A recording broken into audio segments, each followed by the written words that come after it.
دوستوں، پچھلے پارٹ میں آپ نے خواجہ صاحب رحمۃ اللہ علیہ اور سبزوار کے ایک ظالم بادشاہ کا واقعہ جانا کہ کیسے خواجہ صاحب رحمۃ اللہ علیہ کی روحانی نظر کی بدولت وہ ظالم و جابر بادشاہ اللہ کا ولی بن گیا۔ یہاں سے سفر کرتے ہوئے خواجہ صاحب رحمۃ اللہ علیہ بلخ پہنچے اور پھر بلخ کے بعد کچھ عرصے تک غزنی میں آرام کیا۔ یہاں پہنچ کر آپ ہدایت غیبی کے منتظر تھے۔ بالآخر آپ کی زندگی کی وہ مبارک گھڑی آ ہی گئی جب ایک رات آپ نے سرکار مدینہ صلی اللہ تعالیٰ علیہ وآلہ وسلم کو خواب میں دیکھا۔ نبی اکرم صلی اللہ تعالیٰ علیہ وآلہ وسلم نے حضرت خواجہ معین الدین چشتی رحمۃ اللہ علیہ کو اپنی دعاؤں سے سرفراز فرمایا اور ہندوستان جانے کی ہدایت فرمائی۔ آپ کو دربار رسالت صلی اللہ تعالیٰ علیہ وآلہ وسلم سے ہندوستان کے بادشاہ ہونے کا خطاب تو پہلے ہی مل چکا تھا، لیکن ہندوستان جانے کا حکم اب ملا تھا۔ بارگاہ رسالت سے اجازت ملتے ہی 586 ہجری میں آپ رحمۃ اللہ علیہ لاہور تشریف لائے۔ بر صغیر کے اس تاریخی شہر میں پہنچتے ہی سب سے پہلے مشہور بزرگ حضرت داتا بخش علی حجویری رحمۃ اللہ علیہ کے مزار مبارک پر حاضر ہوئے۔ یہاں خواجہ غریب نواز رحمۃ اللہ علیہ نے 40 دن چلہ کشی میں گزار دیے۔ یہ چلہ گاہ حضرت داتا گنج بخش علی حجویری رحمۃ اللہ علیہ کے مزار مبارک کے نزدیک آج بھی موجود ہے۔ اس متبرک مقام کو ایک بند کمرے کی صورت میں محفوظ کر دیا گیا ہے۔ حضرت داتا گنج بخش علی حجویری رحمۃ اللہ علیہ سے روحانی فیض حاصل کرنے کے بعد حضرت خواجہ معین الدین چشتی رحمۃ اللہ علیہ ملتان تشریف لے گئے۔ ملتان اس زمانے میں مشرقی علوم و فنون کا مرکز تھا۔ یہاں خواجہ غریب نواز رحمۃ اللہ علیہ نے 5 سال تک قیام کیا اور یہیں سے آپ نے سنسکرت زبان سیکھی۔ آپ کے لیے اس زبان کی تعلیم نہایت ضروری تھی، کیونکہ آپ رحمۃ اللہ علیہ عنقریب ہندو قوم کے سامنے اسلامی تعلیمات پیش کرنے والے تھے، اس لیے مقامی زبان سے آگاہ ہونا بے حد ضروری تھا۔ ملتان سے آپ رحمۃ اللہ علیہ دہلی تشریف لے گئے۔ دہلی میں بھی کچھ دیر رکے اور پھر اسی کے بعد حضرت خواجہ غریب نواز رحمۃ اللہ علیہ اجمیر روانہ ہو گئے۔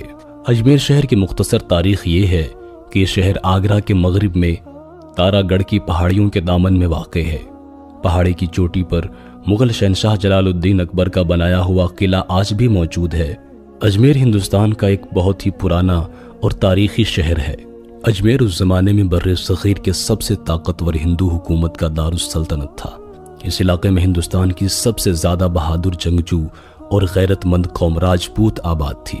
راجپوتوں کی مختصر تاریخ یہ ہے کہ اس قوم کے لوگ مر جانا پسند کرتے تھے، لیکن کسی کے آگے سر جھکانا ان کو گوارا نہیں تھا۔ وقت پڑنے پر راجپوتوں کی عورتیں خود کو بھڑکتی ہوئی آگ کے حوالے کر دیا کرتی تھیں تاکہ ان کے شوہر پیچھے مڑ کر اپنے گھروں کی طرف نہ دیکھیں اور میدان جنگ میں لڑتے لڑتے یا تو جیت کر واپس آئیں یا پھر اپنی جان دے دیں۔ یہ تھا اس قوم کا مزاج جسے حضرت خواجہ غریب نواز رحمۃ اللہ علیہ عنقریب خدائے وحدہ لا شریک کا پیغام سنانے والے تھے۔ دوستوں، اس وقت دہلی اور اجمیر پر پرتھوی راج چوہان کی حکومت ہوا کرتی تھی۔ حضرت خواجہ معین الدین چشتی رحمۃ اللہ علیہ نے اجمیر کے نواح میں اپنی خانقاہ تعمیر کی۔ خانقاہ کیا تھی؟ گھاس پھوس کی ایک مختصر سی جھونپڑی جس میں حضرت سلطان الہند قیام فرما تھے۔ نماز کا مصلی، پانی کا برتن اور ایک جوڑا لباس، یہی کچھ شہنشاہ ہندوستان کا سامان تھا۔ کچھ دن تک یہاں کے راجپوتوں نے آپ کے قیام کا کوئی اثر قبول نہ کیا۔ شروع میں حضرت خواجہ غریب نواز رحمۃ اللہ علیہ کو بھی لوگوں نے یہی سمجھا تھا کہ یہ کوئی جوگی یا پھر تپسیا کرنے والا ہے جو دنیا کے ہنگاموں سے دور جنگل میں آ پڑا ہے۔ مگر جب کچھ لوگوں نے حضرت خواجہ صاحب کی جھوپڑی میں آ کر دیکھا تو یہ راز فاش ہوا کہ اس شخص کی وضع قطع ہندوستان کے سنیاسیوں سے بالکل الگ ہے۔ پھر تو سوالوں کا ایک لمبا سلسلہ شروع ہو گیا۔ راجپوت خواجہ غریب نواز رحمۃ اللہ علیہ کو دیکھنے کے لیے آتے اور دیکھتے ہی رہ جاتے۔ آپ رحمۃ اللہ علیہ کے نورانی چہرے میں ایسی کشش تھی جسے مقامی ہندو کوئی نام نہیں دے پا رہے تھے، نہ ہی ان کے دماغ کوئی فیصلہ کر پا رہے تھے کہ آخر یہ شخص ہے کیا۔ لیکن جو بھی ہو، ان کے دل خود بخود اس بزرگ ہستی کی طرف کھینچے چلے جا رہے تھے۔ اب راجپوتوں کو یہ اندازہ ہو چکا تھا کہ حضرت خواجہ غریب نواز رحمۃ اللہ علیہ ہندو مذہب کی کسی بھی شاخ پر عمل کرنے والے نہیں ہیں، مگر چونکہ آج تک انہوں نے راجستھان کے علاقے میں کسی مسلمان کو عبادت کرتے نہیں دیکھا تھا، اس لیے حضرت خواجہ غریب نواز رحمۃ اللہ علیہ کے مذہب کی حقیقت نہیں جان رہے تھے۔ پھر ایک دن کچھ راجپوت آپ رحمۃ اللہ علیہ کی جھوپڑی میں داخل ہوئے۔ اس وقت خواجہ غریب نواز رحمۃ اللہ تعالیٰ علیہ اللہ تعالیٰ کے ذکر میں مشغول تھے۔ راجپوت خاموشی کے ساتھ بیٹھے رہے، یہاں تک کہ خواجہ صاحب اپنے اوراد و وظائف سے فارغ ہو گئے۔ حضرت خواجہ غریب نواز رحمۃ اللہ تعالی علیہ نے راجپوتوں سے ان کی زبان میں گفتگو کی۔ تم لوگ یہاں کیسے آئے ہو؟ راجپوت ایک غیر مقامی شخص کے لب و لہجے پر حیرت زدہ رہ گیا۔ ایک راجپوت نے تیز لہجے میں جواب دیا، ہم کچھ دنوں سے یہاں جنگل میں تمہیں تنہا دیکھ رہے ہیں، آج سوچا کہ تمہارے آنے کی وجہ پوچھیں، آخر تم کون ہو اور یہاں کس لیے آئے ہو؟ خواجہ غریب نواز رحمۃ اللہ علیہ نے نرم اور میٹھے لہجے میں فرمایا، کیا میری وجہ سے تمہیں کوئی تکلیف پہنچی ہے؟ دوسرے راجپوت نے کہا، تم ہمیں نقصان بھی کیا پہنچا سکتے ہو؟ اس کی ایک ایک لفظ سے غرور اور گھمنڈ کی جھلک دکھ رہی تھی۔ اور راجپوت کہنے لگا، پھر بھی ہم جاننا چاہتے ہیں کہ تمہارا کس قوم سے تعلق ہے اور تم اجمیر کیوں آئے ہو؟ خواجہ غریب نواز رحمۃ اللہ تعالی علیہ نے پرجلال لہجے میں فرمایا، میں مسلمان ہوں اور تمہیں اپنے اللہ کا پیغام پہنچانے آیا ہوں۔ مسلمان کا نام سنتے ہی راجپوت چونک پڑا، ان کے ذہنوں میں بے شمار پرچھائیاں لرزنے لگی۔ ایک راجپوت نے نہایت تند و تیز لہجے میں پوچھا، کیا تم شہاب الدین غوری کی قوم سے تعلق رکھتے ہو؟ اس کے الفاظ میں ساری نفرتیں سمٹ آئی تھیں۔ خواجہ غریب نواز رحمۃ اللہ تعالی علیہ نے فرمایا، ہاں وہ بھی میرا دینی بھائی ہے۔ اب رحمۃ اللہ علیہ راجپوتوں کے لہجے سے صاف سمجھ چکے تھے کہ ان کے اندر کیا چل رہا ہے، چنانچہ آپ نے بھی اپنی آواز کو بلند رکھا۔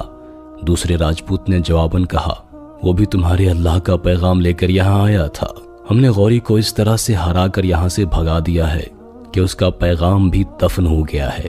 خواجہ صاحب نے جب یہ سنا تو آپ رحمۃ اللہ علیہ کے جلال میں اور زیادہ اضافہ ہو گیا، فرمانے لگے، اللہ کا پیغام کبھی دفن نہیں ہوتا۔ تم سے پہلے یہاں کتنی قومیں آباد تھیں، آج تم ان کے نشان بھی تلاش نہیں کر سکتے۔ اگر ساری دنیا بھی تمہاری ہو جائے تو خدا کی خدائی میں کوئی فرق نہیں آتا۔ شہاب الدین غوری تو اپنے ہمراہ ایک لشکر جرار لے کر آیا تھا، مگر میں تمہارے پاس تنہا اور اکیلا آیا ہوں، اور پھر بھی میں تمہیں خدا کا پیغام سناؤں گا اور تمہیں وہ پیغام سننا ہی پڑے گا۔ اگر تم اپنے کان بند بھی کر لو گے تو تمہاری سماعتوں میں شگاف پڑ جائیں گے، چاہے اس کشمکش میں پورا ہندوستان زیر و زبر ہو جائے، لیکن وہ پیغام تمہارے دل کی گہرائیوں میں اتر کر رہے گا۔ جاؤ اور اپنے دروازے بند کر لو، اپنے دل و دماغ پر پہرے بٹھا لو، مگر وہ روشنی کی لکیر آہنی دروازوں سے گزر کر بھی تم تک پہنچ ہی جائے گی۔ یہ ایک اور بڑا دعویٰ تھا اور ایک ایسے انسان کی طرف سے کیا گیا تھا جو ایک سرکش قوم کے حلقے میں بالکل تنہا اور اکیلا تھا۔ راجپوتوں کو خواجہ صاحب کی بے باکی ناگوار گزری، وہ کہنے لگے کہ ہم اپنی زمین پر یہ سب کچھ برداشت نہیں کر سکتے۔ ایک راجپوت نے اپنی روایتی غرور کا مظاہرہ کرنے کی کوشش کی۔ خواجہ صاحب نے پرجلال لہجے میں فرمایا، یہ زمین اللہ کی ہے، اگر کسی انسان کی ملکیت ہوتی تو تمہارے باپ دادا موت کا ذائقہ نہ چکھتے اور اس زمین کو اپنے ساتھ اٹھا کر لے جاتے۔ ہم سب اس زمین پر اللہ کے کرایہ دار ہیں اور ان قریب ایک ایک کر کے اس کی بارگاہ میں حاضر ہونے والے ہیں۔ دوسرے راجپوت نے بگڑ کر کہا، ہم کسی اللہ کو نہیں مانتے، زمین و آسمان پر ہمارے دیوتاؤں کی حکومت ہے۔ اگر تم یہاں مزید رہنا چاہتے ہو تو تمہارے قیام کی ایک ہی صورت ہوگی کہ تم آئندہ اپنی زبان پر اللہ کا نام نہیں لاؤ گے۔ اسلام کے ظاہر کرنے پر یہ پہلی پابندی لگائی گئی تھی۔ خواجہ صاحب فرمانے لگے، میرے لیے تو اللہ ہی سب کچھ ہے۔ خواجہ صاحب رحمۃ اللہ علیہ کے چہرے مبارک پر ایک عجیب رنگ ابھر آیا۔ خواجہ غریب نواز رحمۃ اللہ علیہ کی آواز دوبارہ گونجی، میں اللہ رب العزت کے نام سے زندہ ہوں اور تمہیں بھی اس کے نام کی برکت سے زندہ کرنے آیا ہوں۔ خواجہ صاحب کے اس جواب پر راجپوت خفا ہونے کی بجائے ہنس پڑے اور کہنے لگے، تمہیں اپنی زندگی کے لیے نہ اچھی غذا میسر ہے، نہ لباس اور نہ ہی رہنے کے لیے مکان۔ پہلے اپنے آپ کو تو زندہ رکھ کے دکھا دو، اس کے بعد ہمیں زندہ کرنے کی بات کرنا۔ خواجہ صاحب فرمانے لگے، میری زندگی کے لیے ایک جوڑا لباس، 4 گز زمین اور جنگلی پھل ہی کافی ہیں۔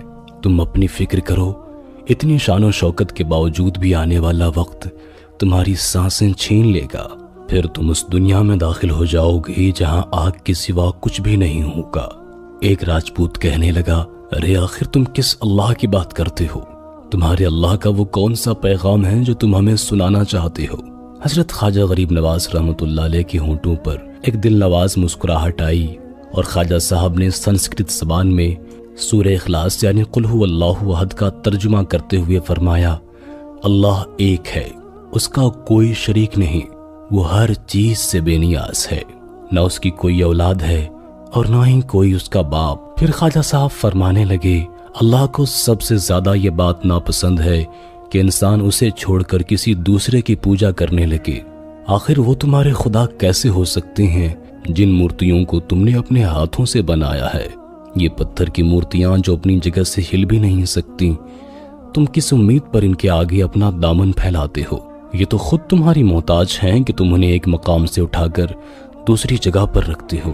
راجپوت غصے میں لال ہو گئے اور ان کی تلواریں بے نیام ہو گئیں۔ وہ اس مسلمان فقیر کا کام تمام کرنا چاہتے تھے جو ان کے سامنے ان کے دیوتاؤں کی بے عزتی کر رہا تھا، لیکن اس کے باوجود بھی خواجہ صاحب رحمۃ اللہ علیہ نے ان کو کرم کی نگاہ سے دیکھا۔ اچانک ایک بجلی کی لہر آئی۔ وہ راجپوت جن کی بہادری کی شہرت پورے ہندوستان میں تھی، آج خواجہ غریب نواز رحمۃ اللہ علیہ کے سامنے وہ جھوٹی ثابت ہو رہی تھی۔ ان کے جسموں پر لرزہ طاری ہو گیا تھا، ان کی تلواریں ہاتھوں سے چھوٹ گئی اور پھر وہ بھاگ کھڑے ہوئے۔ یہ ایک عجیب و غریب منظر تھا۔ وہ راجپوت جو کچھ دیر پہلے اپنی روایتی غیرت و شجاعت کے افسانے بیان کر رہے تھے، خواجہ صاحب کی ایک نگاہ کی تاب نہ لا سکے اور ایسے بھاگ کھڑے ہوئے جیسے کوئی طاقتور دشمن ان کے پیچھے پڑا ہو۔ راجپوت سپاہیوں میں کچھ دن تک اس واقعے کا ذکر سرگوشیوں میں ہوتا رہا۔ پھر راجپوتوں کی وہی جماعت جو ایک بار پہلے بھی خواجہ صاحب رحمۃ اللہ علیہ کی جلال روحانی کی جھلک دیکھ چکی تھی، دوبارہ اس مرد درویش کی جھونپڑی کی طرف روانہ ہوئی۔ کچھ ساتھیوں نے انہیں مسلمان درویش کی طرف جانے سے باز رکھنے کی کوشش کی، مگر وہ یہ کہتے ہوئے اپنے گھروں سے نکلے تھے کہ اس فقیر نے ہماری دیوتاؤں کی توہین کی ہے، ہمارے آباء و اجداد کی رسموں کو برا کہا ہے، ہم اس سے اس کا انتقام ضرور لیں گے۔ راجپوت اپنے ہاتھوں میں تلواریں سجائے اور دلوں میں نفرت و حسد کا غبار لیے ہوئے حضرت خواجہ غریب نواز رحمۃ اللہ علیہ کی جھوپڑی میں داخل ہو گئے۔ اس وقت آپ رحمۃ اللہ علیہ نماز ظہر ادا کر رہے تھے اور سجدے کی حالت میں تھے۔ راجپوت آپس میں باتیں کرنے لگے کہ اسی بے خبری کے عالم میں حضرت خواجہ صاحب کا کام تمام کر دیا جائے۔ راجپوتوں نے تلوار کو ہاتھ لگایا ہی تھا، مگر اس سے پہلے کہ تلوار کو بے نیام کرتے، خواجہ صاحب نے سجدے سے سر اٹھایا اور حالت قیام میں چلے گئے۔ راجپوت ایک مسلمان کے طرز عبادت کو بڑی حیرت سے دیکھ رہے تھے۔ یہ ایک ایسی پوجا تھی کہ کرنے والے کے سامنے نہ ہی کوئی مورتی تھی اور نہ ہی کسی گھنٹی کی آواز۔ وہ اپنے دونوں ہاتھ باندھے اس طرح کھڑا تھا جیسے اس کا جسم جم سا گیا ہو، بس ہونٹوں کو ہلکی ہلکی جنبش ہو رہی تھی، جیسے وہ زیر لب کسی سے باتیں کر رہا ہو۔ خواجہ غریب نواز رحمۃ اللہ علیہ قیام سے رکوع میں چلے گئے۔ راجپوت اپنی اپنی جگہ مستعد کھڑے تھے۔ پھر جیسے ہی خواجہ صاحب رحمۃ اللہ علیہ نے سجدہ ادا کرنے کے لیے زمین پر سر رکھا تو تمام راجپوتوں نے تلواریں کھینچنا چاہیں، مگر وہ اپنی کوششوں میں ناکام رہے۔ جسم کی پوری طاقت استعمال کرنے کے بعد بھی تلواریں نیام سے باہر نہ ہو سکی۔ عجیب عالم تھا۔ ایک بار پھر نہ جانے کون سی خوف اور دہشت نے راجپوتوں کے دل و دماغ پر اپنا تسلط جما دیا تھا۔ کچھ دیر بعد خواجہ صاحب نے سلام پھیرا اور دعا کے لیے دونوں ہاتھ اٹھائے، پھر دعا سے فراغت پا کر راجپوتوں کی طرف متوجہ ہوئے۔ تمہاری مہمان نوازی کے لیے فقیر کے پاس جنگلی پھلوں کے سوا کچھ بھی نہیں۔ خواجہ صاحب فرمانے لگے، بیٹھ جاؤ، اپنی کھوئی ہوئی طاقت کو جمع کرو اور پھر جس ارادے سے آئے ہو اس پر عمل کر لو۔ فقیر تو خدا کی راہ میں گھر سے ہی سر پر کفن باندھ کر نکلا ہے، تم جیسے چاہو خنجر آزمائی کر کے دیکھ لو۔